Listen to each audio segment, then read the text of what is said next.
की खरं म्हटलं तर कोणीतरी सांगितली ती वस्तुस्थिती की ज्याप्रमाणे मुसलमानांच्या वेगळ्या वस्त्या असतात तशी वस्ती नाही आहे. हिंदू कुटुंबांच्या मध्ये राहणारं एक मुस्लिम कुटुंब आहे. आयेशा स्वतः ॲडव्होकेट आहे. तिचा जो पती वारला, ज्याची हत्या करण्यात आली, अजातशत्रू अशा पद्धतीचा तो, जसं कोणीतरी सांगितलं की अतिशय गोड व्यक्ती होता आणि आपल्यावरती कोणी हल्ला करणार नाही कारण आपले गावामध्ये खूप चांगले संबंध आहेत म्हणून तो पुढे गेला. ओळखीचे लोक होते आणि त्यांनीच त्याची हत्या केली. या विषयावरती तिच्याशी बोलत असताना मी तिला म्हटलं की तुझा तर एक महत्वाचा व्यक्ती गेला तुझ्या घरामधला, परंतु ताई माझ्यासाठी ही दुःखाची गोष्ट आहे की या ठिकाणचा जो सर्व तरुण बहुजन आहेत, बहुजनांचा युवक आहे, ज्याने त्याच्या डोक्यामध्ये काठी घातली आणि हत्या केली आणि ज्याला खुनी म्हणून जन्माचा शिक्का लागला, गुन्हेगार झाला, या सर्व मुलांना अशा पद्धतीने गुन्हेगार बनवण्याचं एक राजकारण या ठिकाणी आहे. आपण इथे मगासपासून ऐकत आहोत की सातारा जिल्ह्याला काय काय वारसा आहे. सातारा जिल्ह्याला शिवाजी महाराजांचा वारसा आहे, महात्मा फुलेंचा वारसा आहे. मी तर असं म्हणते की बहुजनांच्या राज्याचा कलश घेऊन आलेल्या यशवंतराव चव्हाणांचाही वारसा आहे. आणि या ठिकाणी संपूर्ण जी सत्यशोधक चळवळ फुलेंच्या कारकिर्दीमध्ये बहुजनांच्या जागृतीची, वंचितांच्या जागृतीची, प्रबोधनाची जी चळवळ 150 वर्ष चालली, त्या चळवळीचा देखील या सातारा जिल्ह्याला वारसा आहे. आणि म्हणून आपल्याला माहिती आहे की या चळवळीमधून आलेले ब्राह्मणेतर चळवळीचे नेते नाना पाटील देखील या मतदारसंघामधून खासदार म्हणून निवडून गेलेले आहेत. परंतु आपला प्रवास बघा आज कुठून कुठे चाललेला आहे. सुरुवात महात्मा फुल्यांपासून केली तर आज महात्मा फुले ज्या बहुजन समाजाला एक दिशा देण्यासाठी, या बहुजन समाजामध्ये जागृती आणून त्यांच्यावरच्या अन्यायाची जाणीव करून देऊन त्यांच्या प्रगतीच्या आणि विकासाची जी चळवळ त्यांनी या ठिकाणी निर्माण केली आणि ह्याच्यातून इकडच्या संपूर्ण बहुजन समाजाच्या कल्याणाचं स्वप्न पाहिलं, त्या बहुजनांनाच वाममार्गाला लावण्याची चळवळ आज सातारा जिल्ह्यामध्ये मूळ धरत आहे. ही जी चळवळ आहे, महात्मा फुले आणि सावित्रीबाईंना दुर्गंधी म्हणून शिव्या देतात. महात्मा गांधींना देखील त्यांनी दुर्गंधी म्हटलेलं आहे. खरं म्हटलं तर काही अवकातच नाही आहे यांची. परंतु माझ्या पुढचा हा प्रश्न आहे. आता कोणीतरी इथे शिंदेंचं भाषण देखील वाचून दाखवलं. या भाषणाला यासाठी माझ्या दृष्टीने अर्थ नाही की हे सर्वजण जे या ठिकाणी अशा प्रकारे विष पेरत आहेत, समाजामध्ये दुही पेटवत आहेत, भांडणं लावत आहेत, लोकांना आपापसात लढवत आहेत, त्याच्यामधले जे गुन्हेगार आहेत त्या गुन्हेगारांना शासन करण्याचं, त्यांना त्यांच्यावरती कारवाई करण्याचं धैर्य जोपर्यंत इकडचे राज्यकर्ते दाखवत नाहीत तोपर्यंत त्यांना कोणतीही भाषण करण्याचा अधिकार नाही. संभाजी भिडेला या ठिकाणी पोहोचण्याचं काम कोणी केलं हे आपल्याला माहिती आहे. संभाजी भिडे काय, त्याला तर आपण किडा म्हणतो, त्यांची काय मोठी अवकात आहे, परंतु त्यांनाच गुरु मानून त्यांनाच नमस्कार करणारे पंतप्रधान आहेत इथे आणि त्यांना अभय देणारे राष्ट्रवादीचे लोकही याच भागामध्ये आहेत. मला वाटतं की आता या ठिकाणी राष्ट्रवादीचे खासदार आहेत. यांनी काही स्टेटमेंट या संपूर्ण प्रश्नामध्ये केलेलं आहे का? खरं तर इथे मागणी झालेली आहे की त्या मुलीला, ती मला असं म्हणाली की 2 माझे म्हातारे आई बाप आणि 2 त्याचे म्हातारे आई बाप आणि मी एकटी तरुण, असं माझं घर राहिलेलं आहे. आणि ती मला म्हणाली की ताई, तुमची मुलं गुन्हेगार झाली आणि तुरुंगात गेली तर त्यांना निदान तुम्ही डोळ्याने बघू शकता. माझा माणूस तर मी परत बघू पण नाही शकणार. हे जे दुःख आहे, संपूर्ण समाजाला अशा प्रकारे पीडा देऊन हे जे दुःख समाजामध्ये निर्माण केलं जात आहे, ह्याचा पापाचा घडा कधीतरी भरणारच आहे. परंतु याच्यामध्ये महत्वाची गोष्ट, माझ्या मते, आपण प्रबोधनाचे खूप मोठे भाषण करतो. मला तर माहिती आहे की या ठिकाणचे कुठलेच पक्ष प्रबोधनाची, शिवाजी महाराजांची, महात्मा फुलेंची, डॉक्टर बाबासाहेब आंबेडकरांची भाषण करायला चुकत नाहीत. परंतु भाषणांनी राज्य चालत नाही, भाषणांनी प्रशासन चालत नाही. आमची अपेक्षा आहे की या ठिकाणी जे गुन्हेगार आहेत, जे अशा प्रकारे समाजामध्ये आग पेटवत आहेत, त्यांना शासन करण्याची धमक ज्या राज्यकर्त्यांमध्ये नाही, त्या राज्यकर्त्यांना खाली खेचण्याचं काम आपल्याला करायचं. फक्त भाषणांनी पोट भरणार नाहीये. या भागामध्ये मी असं ऐकलं की गेल्या कित्येक दिवसांमध्ये ते विक्रम पावसकर नावाचे जनजागरण, हिंदू जनजागरण नावाची संघटना चालवणारी व्यक्ती आक्रोश मोर्चे काढत होती. प्रत्येक तालुक्यामधून आक्रोश मोर्चा काढण्यात आला. कारण काय आहे? लव जिहाद.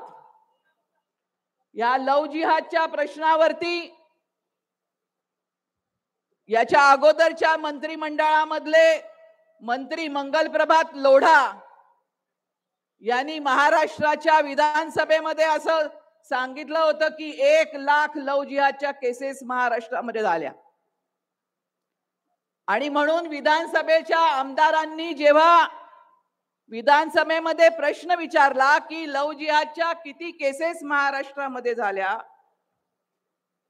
तेव्हा बालकल्याण, ज्या महिला बालकल्याण मंत्रालयाचे ते मंत्री होते, त्या मंत्रालयाने असं उत्तर दिलेलं आहे की लव जिहादची एकही केस महाराष्ट्रामध्ये नोंदलेली नाही. मग धडधडीत आपण लक्षात घ्या की धडधडीत सभागृहामध्ये आपण ज्यांना निवडून पाठवलेलं आहे आणि जे आपल्या प्रश्नावरती लढण्यासाठी त्या सभागृहामध्ये आमदार म्हणून बसलेले आहेत, त्या आमदारांची धडधडीत खोटं बोलण्याचं काम मंत्री करतात. यांचा कायदा, सत्य, नीतिमत्ता कशाशीही संबंध नाही. धडधडीत खोटं बोलतात आणि लव जिहादची एकही केस झालेली नसताना महाराष्ट्राच्या प्रत्येक तालुक्यामधून आक्रोश मोर्चे काढतात. कारण एकच आहे, त्यांना भांडणं लावायची आहेत. आणि या आक्रोश मोर्चांच्या विरोधामध्ये जेव्हा जनहित याचिका सुप्रीम कोर्टामध्ये गेली, तेव्हा सुप्रीम कोर्टाने महाराष्ट्राच्या गृह मंत्रालयाला फटकारलेलं आहे आणि असं म्हटलेलं आहे की तुमचं हे कर्तव्य आहे की जे लोक अशा प्रकारे समाजामध्ये चुकीच्या गोष्टी करत आहेत, गुन्हे करत आहेत, त्यांना तुम्ही ताब्यात घेऊन शासन केलं पाहिजे. आणि समाजामध्ये अशा प्रकारे जर का आपण द्वेषाची बीज रोवली, अशा प्रकारे एकमेकांमध्ये भांडणं लावण्याची संस्कृती केली तर आपल्या समाजाचा विकास होऊ शकत नाही, हे स्वतः सुप्रीम कोर्टाने त्या ठिकाणी सांगितलेलं आहे. परंतु यांना सुप्रीम कोर्टाच्या कुठल्याच आदेशाचं किंवा सुप्रीम कोर्टाने दिलेल्या कुठल्याच मताचं अजिबात पालन करायचं नाही. या ठिकाणी लक्षात घ्या, विशेषतः या ठिकाणी जर का माझे कोणी हिंदू बांधव या ठिकाणी उपस्थित असतील तर त्यांच्यासाठी मला हे सांगणं आहे की हे जे या प्रकारचे मोर्चे करत आहेत, ज्याच्यामध्ये आपल्या पोरांना खोटा नाटा इतिहास सांगून त्यांच्या करवी अशा प्रकारे निरपराध माणसांची हत्या करण्याचं राजकारण करत आहेत, एका बाजूला आपल्या समाजाला कीड लावत आहेत आणि दुसऱ्या बाजूला ज्या हिंदुत्वाची हाक ते देत आहेत त्या हिंदुत्वाचे देखील ते पाठीराखे नाहीत. आज महाराष्ट्राच्या महिला आयोगाच्या ज्या अध्यक्ष आहेत त्यांनी एक 2-3 महिन्यापूर्वी स्टेटमेंट केलं होतं की महाराष्ट्रामध्ये जानेवारी पासून तर मार्च पर्यंत 3 महिन्यामध्ये जवळजवळ 3018 ते 25 या वयोगटातील मुली गायब आहेत, पळून गेलेल्या आहेत किंवा बेपत्ता आहेत. या सर्व मुली मुसलमानांनी पळवून नेलेल्या नक्कीच नाही आहेत. लव जिहाद साठी पळवून नेलेल्या मुली नाही आहेत. परंतु आज मला माहिती आहे की जेव्हा बलात्काराच्या किंवा विनयभंगाच्या केसेस घेऊन आपण जातो तेव्हा पोलीस स्टेशन मध्ये आपल्याला त्या मुलींसाठी भांडावं लागतं, तेव्हा कुठे आपल्याला केसेस दाखल होतात. आज या 3000 मुली ज्या आपल्या घरातून गायब झालेल्या आहेत याची जबाबदारी कोणाची? यातल्या किती मुसलमान असतील?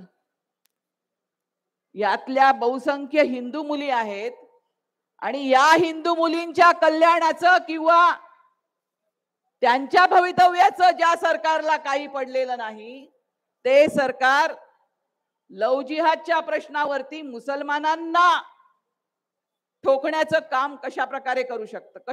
त्यांचा करण्याचा अधिकार काय? लक्षात घ्या की या सर्व अशा प्रकारे समाजाला बैकवण्याचं जे राजकारण सुरू आहे, एक प्रकारे वंचित बहुजन आघाडी हा राजकीय पक्ष आहे. मोदीला 24 साली पराभूत करण्यासाठी आज आपण या ठिकाणी एक भूमिका घेऊन महाराष्ट्राच्या राजकारणामध्ये काम करत आहोत. परंतु दुसऱ्या बाजूला हे सामाजिक सौहार्दाचा जो विषय आहे, आपापसामध्ये वेगवेगळ्या धर्माच्या लोकांमधला जो बंधुभाव, करुणा, प्रेम टिकवून ठेवण्याचं जे समाजकारण आहे, याची देखील जबाबदारी वंचितांचा राजकीय पक्ष म्हणून आज आपल्या समोर आहे. मी अधिक काही बोलणार नाही. याचं कारण असं की खूप उशीर झालेला आहे आणि या ठिकाणी बाळासाहेबांना ऐकण्यासाठी आपण खूप उत्सुक आहात. आपल्या आणि बाळासाहेबांच्या मध्ये मी फार वेळ राहणार नाही. परंतु एक लक्षात घ्या की हे जे काही महाराष्ट्राच्या वेगवेगळ्या भागामध्ये एक विद्वेषाचं, हिंसेचं, दंगलीचं राजकारण चालू आहे, हे राजकारण यासाठीच चालू आहे की त्यांना लोकांचं कल्याण केल्यासाठी, लोकांसाठी काही 4-2 चांगल्या गोष्टी केल्यासाठी मतं मागण्याचा आज आत्मविश्वास राहिलेला नाही. या ठिकाणी प्रचंड बेकारी आहे, लोक हवालदिल आहेत, महागाई प्रचंड वाढलेली आहे आणि अशा परिस्थितीमध्ये आज पुढच्या लोकसभेच्या निवडणुकीमध्ये आपण निवडून येऊ शकतो की नाही अशी चिंता त्यांना लागलेली आहे.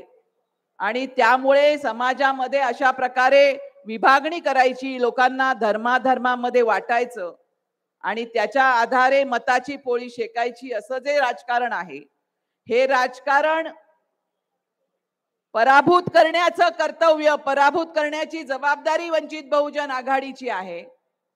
आणि म्हणूनच महाराष्ट्राच्या वेगवेगळ्या जिल्ह्यामध्ये जनजागरण करणाऱ्या, प्रबोधन करणाऱ्या, आपल्याशी संवाद करणाऱ्या अशा सभा प्रत्येक जिल्ह्यामध्ये आपण लावलेल्या आहेत आणि प्रत्येक जिल्ह्यामध्ये आम्ही फिरत आहोत. या ठिकाणी आपण खूप मोठ्या संख्येने आलात आणि एवढा उशीर झाल्यानंतर सुद्धा आज या ठिकाणी आपण शांततेने ही सभा ऐकत आहात. आपलं आणि आमच्या सर्व वंचित बहुजन आघाडीच्या जिल्हा कमिटीचं मी मनपूर्वक अभिनंदन करते आणि आपली रजा घेते. जय भीम.